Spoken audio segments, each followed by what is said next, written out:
Hi everyone.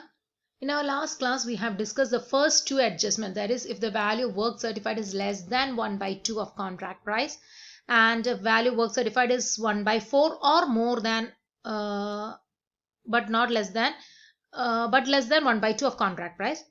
And here in this video, we'll be discussing this third adjustment. That is, the value of work certified is 1 by 2 or more than contract price or more of the contract price. Okay, അപ്പോൾ value of work certified either 1/2 ആവാം അല്ലെങ്കിൽ ഹാഫിനേക്കാൾ കൂടുതലാണെങ്കിൽ എങ്ങനെയായിരിക്കും amount P&L അക്കൗണ്ടിലേക്ക് credit ചെയ്യാന്നാണ്. So in this particular case the amount to be credited to P&L account will be notional profit into 2/3 into cash received divided by work certified. ഇത് വെച്ചിട്ടാണ് അപ്പോൾ നമുക്ക് പ്രോബ്ലം ചെയ്യേണ്ടത്. സെയിം പാറ്റേൺ സെയിം തിങ് നമ്മൾ ഇന്നലെയൊക്കെ ചെയ്ത അതേപോലെ തന്നെ. The only differences are formula 1/3 ക്ക് പകരം 2/3 എടുക്കുന്നു മാത്രം. So we'll be discussing illustrations 9, 10 and 11. 9, 10 and 11 ഇതിനോട് റിലേറ്റഡ് ആണ്. അപ്പോൾ ഈ വീഡിയോയിൽ ഇതാണ് ഡിസ്കസ് ചെയ്യുന്നുണ്ടാവുക. This is illustration 9. അപ്പോൾ ഈ ക്വസ്റ്റ്യനിൽ ഞാൻ നേരത്തെ എപ്പോഴും പറയുന്ന പോലെ നിങ്ങൾ മുകളിൽ എഴുതിയിട്ടുള്ള കാര്യം ഇഗ്നോർ ചെയ്ത് നിങ്ങൾ നോക്കരുത്. നമുക്ക് തന്നെ എക്സാമിന് ക്വസ്റ്റ്യൻ പേപ്പറിൽ ഇത് മാത്രമേ ഉണ്ടാവുള്ളൂ. ഈ ക്വസ്റ്റ്യനിൽ from the following information expenditure 6 lakh എന്ന് പറയുന്നുണ്ട്. എന്ന് പറഞ്ഞാൽ കോൺട്രാക്ട് പ്രൈസ് 6 lakh ആണ്. അവർ എക്സ്പെൻസുകൾ കുറച്ച് തന്നിട്ടുണ്ട്. എന്നിട്ട് പറയാണ് cash received on contract was 2,40,000 being 80% of the work certified. ഇത് ഇന്നലത്തെ വീഡിയോയിൽ ഇതിനെപ്പറ്റി പറഞ്ഞിട്ടുണ്ടായിരുന്നു. വർക്ക് സർട്ടിഫൈഡ് ഈ ക്വസ്റ്റ്യനിൽ തന്നിട്ടില്ല. പകരം അവർ പറയാണ് ക്യാഷ് റിസീവ്ഡ് 2,40,000 ആണ്. അത് എന്ന് പറയുന്നത് 80% ഓഫ് വർക്ക് സർട്ടിഫൈഡ് ആണ്. വർക്ക് സർട്ടിഫൈഡ് നമുക്ക് അറിയില്ല, അത് എക്സ് ആണ്. അങ്ങനെയാണെങ്കിൽ നമുക്ക് വർക്ക് സർട്ടിഫൈഡ് കണ്ടുപിടിക്കാം. Work certified is equal to 2,40,000 into 100 divided by 80. അപ്പൊ 3 lakh നമുക്ക് കിട്ടും. അപ്പൊ നമ്മുടെ വർക്കിംഗ് നോട്ടിൽ ഇങ്ങനെ ഒരു ക്വസ്റ്റ്യൻ കിട്ടിയ ആദ്യം വർക്കിംഗ് നോട്ടിൽ വർക്ക് സർട്ടിഫൈഡ് കണ്ടുവയ്ക്കുക. വർക്ക് സർട്ടിഫൈഡ് 3 lakh കിട്ടിക്കഴിഞ്ഞാൽ പിന്നെ ടെക്സ്റ്റ് ബുക്കിൽ അതൊന്നും ചെയ്തിട്ടുണ്ടാവില്ല. പക്ഷെ നിങ്ങൾ വർക്കിംഗ് നോട്ടിൽ എന്തെഴുതാ, കോൺട്രാക്ട് പ്രൈസ് എടുത്തെഴുതാ. കോൺട്രാക്ട് പ്രൈസ് എത്രയാ, 6 lakh rupees ആണ്. അപ്പൊ എന്റെ വീഡിയോ കേട്ടുകൊണ്ടിരിക്കുമ്പോൾ നിങ്ങൾ നിങ്ങളുടെ കയ്യിൽ നോട്ട്ബുക്കും പെന്നും ഉണ്ടെന്ന് പ്രതീക്ഷിക്കുന്നു. നിങ്ങൾ ഞാൻ ഈ പറയുന്നത് അപ്പാപ്പ നിങ്ങളുടെ ബുക്കിലേക്ക് എഴുതി വെച്ച് പോവുക. അപ്പൊ 6 lakh കോൺട്രാക്ട് പ്രൈസ് എടുത്തെഴുതുക. വർക്ക് സർട്ടിഫൈഡ് 3 lakh എന്നറിയാം. ഇനി നമ്മൾ 6 lakhന്റെ 1/4 കാണാം. 6 lakhന്റെ 1/4 എന്ന് പറയുമ്പോൾ 1,50,000 വരും. അപ്പൊ നമ്മുടെ കോൺട്രാക്ട് പ്രൈസ് വർക്ക് സർട്ടിഫൈഡ് 1,50,000 കൂടുതലുണ്ട് അല്ലെ. അപ്പൊ നമ്മൾ 1/2 കാണാം. എന്ന് പറഞ്ഞാൽ 6 lakhന്റെ 50% കാണാം. അത് 3 lakh ആണ് വരുന്നത്. അപ്പൊ ആ 3 lakh എഴുതി വെക്കുക. അത് കഴിഞ്ഞിട്ട് നമ്മൾ എഴുതുക ആസ്. അപ്പൊ നമുക്ക് വർക്ക് സർട്ടിഫൈഡ് 3 lakh ആണ്. അപ്പൊ ഇത് ഏതാ കേസ് വരുന്നത്, മൂന്നാമത്തെ സിറ്റുവേഷനാണ് വരുന്നത്. അപ്പൊ നമ്മൾ സെന്റൻസ് ആയിട്ട് എഴുതാം. എന്താ എഴുതാ, അപ്പൊ നിങ്ങൾ ആദ്യം work certified കണ്ടുപിടിച്ചല്ലോ. 2,40,000 into 100 divided by 80 is equal to 3 lakh. അത് എഴുതി. അത് കഴിഞ്ഞിട്ട് contract price is equal to 6 lakh എന്ന് എഴുതി. പിന്നെ 1/4 of contract price is equal to 1,50,000 എന്ന് എഴുതി. 1/2 of contract price is equal to 3 lakh എന്ന് എഴുതി. ഇനി നിങ്ങൾ എഴുതാം as work certified is 1/2 of contract price അല്ലെ. ശരിയല്ലേ, 1/2 ഓഫ് കോൺട്രാക്ട് പ്രൈസ് അല്ലേ വർക്ക് സർട്ടിഫൈഡ് വരുന്നേ. ലെസ്സും അല്ല മോറും അല്ല, കറക്റ്റ് 1/2 വരുന്നത്.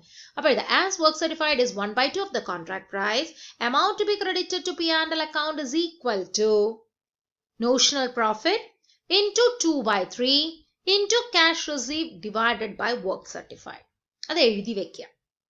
Then come back to the question. ഇനി ഐറ്റംസ് ഒക്കെ എവിടെ എങ്ങനെ വരുന്നു നോക്കാം. First one is material debit. It should be debited. മെറ്റീരിയലിന് 1,20,000 ഡെബിറ്റ് സൈഡിൽ എഴുതി. Wages to be debited 1,64,000 debit side എഴുതി.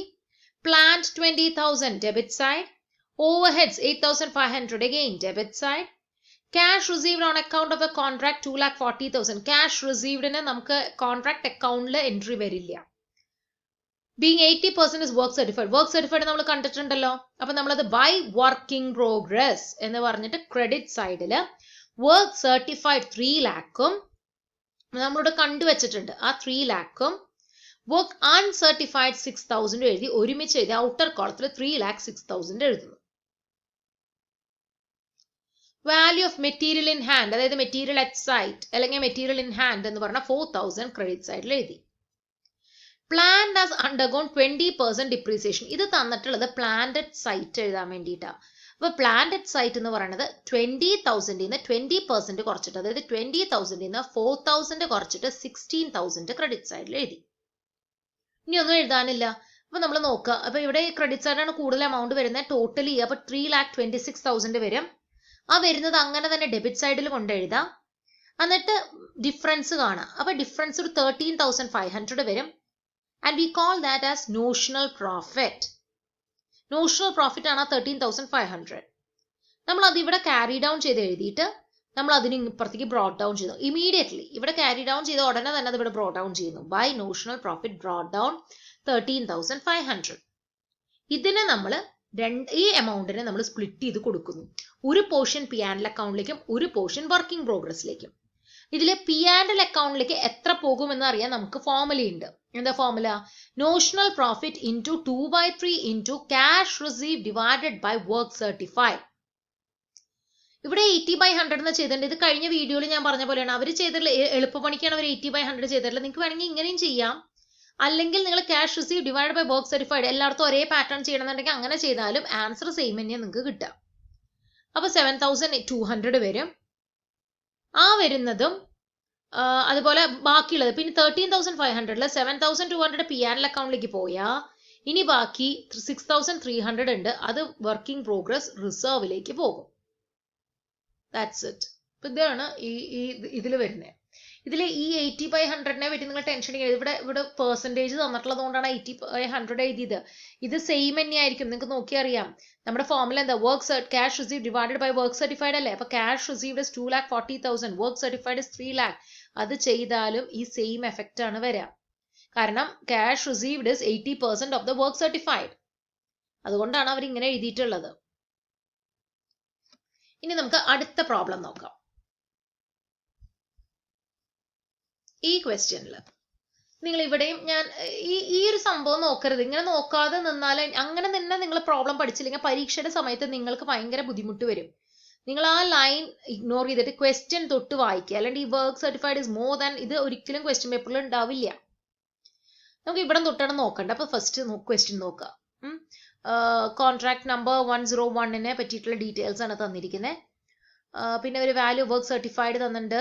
Of which 135 is being received. Cash റിസീവ്ഡും വർക്ക് സർട്ടിഫൈഡ് ഒക്കെ തന്നിട്ടുണ്ട്.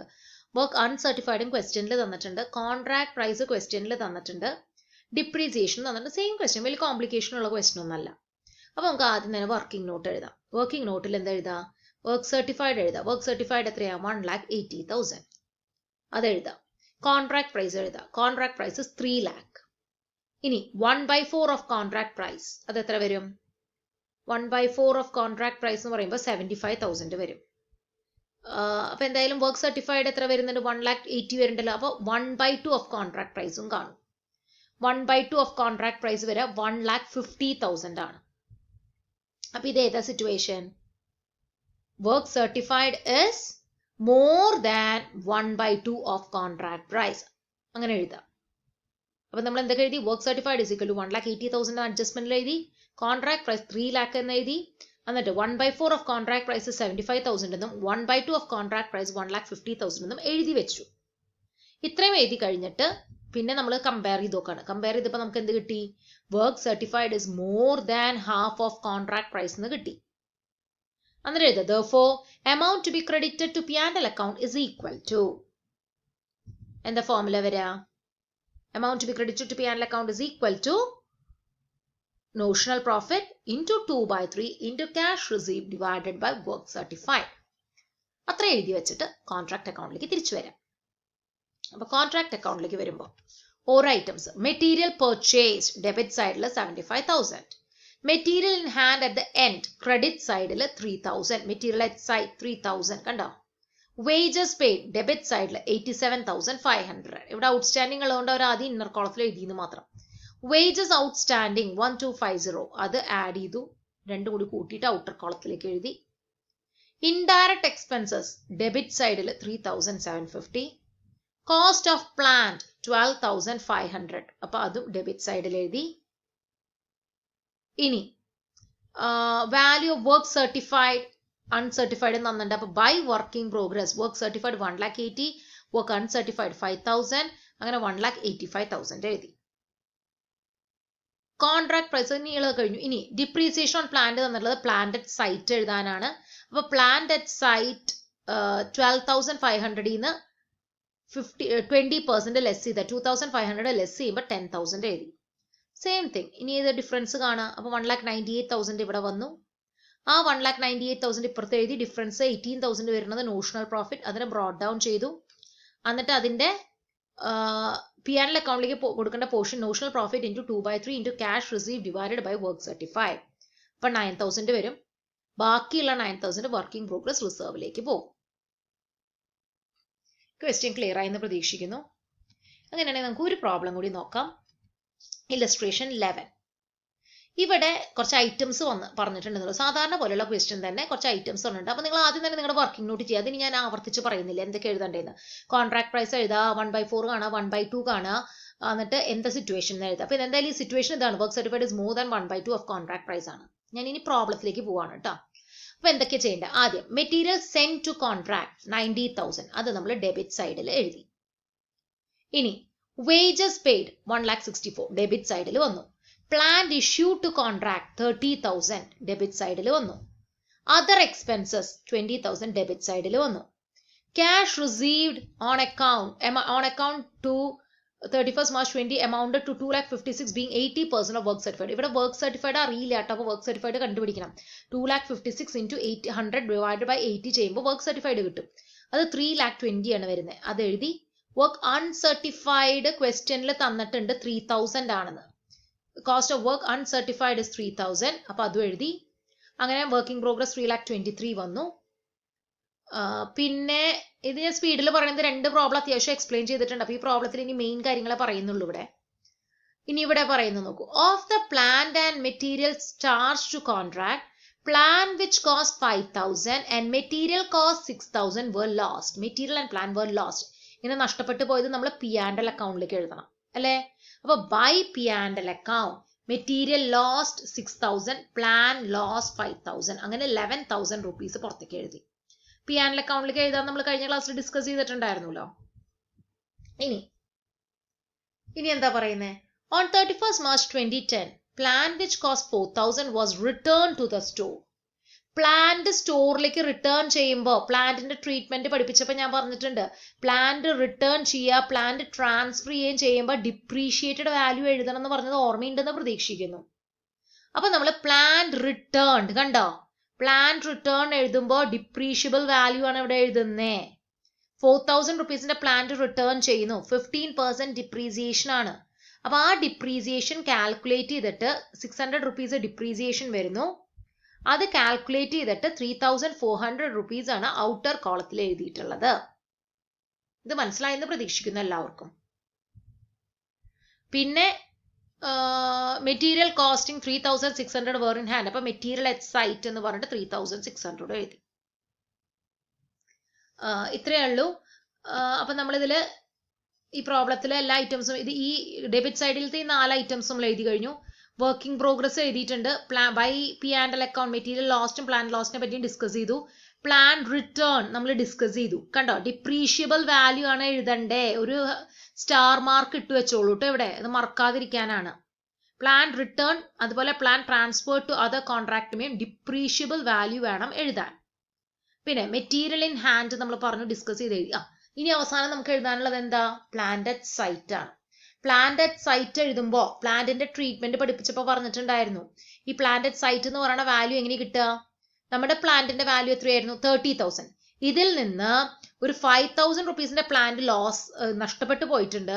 അതുപോലെ തന്നെ 4,000 rupeesന്റെ പ്ലാന്റ് റിട്ടേണും ചെയ്തിട്ടുണ്ട്. അപ്പൊ ബാക്കി ഇനി എത്രയുണ്ട്? 30,000 5,000 plus 4,000 9,000 കഴിച്ച് ബാക്കി 21,000 ഇനിയുള്ളൂ. ആ 21,000 ആണ് ഡിപ്രീസിയേഷൻ കണ്ടിരിക്കുന്നത്. അവിടെ അഡ്ജസ്റ്റ്മെന്റിൽ അവർ ചെയ്തിട്ടുണ്ട്. അത് കണ്ടോ, കോസ്റ്റ് ഓഫ് പ്ലാന്റ് ഇഷ്യൂഡില് കോസ്റ്റ് ഓഫ് 30,000 9,000 കുറച്ചിട്ട് 21,000 ആണ് അവർ എന്ത് കണ്ടിട്ടുള്ളത്? പ്ലാന്റ് അറ്റ് സൈറ്റിന്റെ ഡിപ്രീസിയേഷൻ കണ്ടത്. ഇതാണ് പിന്നെ ശ്രദ്ധിക്കേണ്ട ഒരു കാര്യം. ഇവിടെയും ഒരു സ്റ്റാർ മാർക്ക് വരച്ചിടുക. അങ്ങനെ 17,850 ആണ് പ്ലാന്റ് അറ്റ് സൈറ്റിന്റെ വാല്യൂ വരിക. പിന്നെ സാധാരണ പോലെ ചെയ്യുക, ടോട്ടൽ ചെയ്യുക. ക്രെഡിറ്റ് സൈഡിലെ കൂടുതൽ വരുന്ന എമൗണ്ട് എഴുതുക. 3,58,850 എഴുതി. Same thing write it on the debit side. Difference is called the notional profit. It is 54,850. You carry forward, write it there and bring it back. എന്നിട്ട് അതിനെ വർക്കിംഗ് പ്രോഗ്രസ്സിലേക്കും റിസർവിലേക്കും കൊടുക്കുക. വർക്കിംഗ് പ്രോഗ്രസ് P&L അക്കൗണ്ടിലേക്ക് കൊടുക്കുന്നത് 2/3 വെച്ചിട്ട് ചെയ്യും. അത്രയേ ഉള്ളൂ.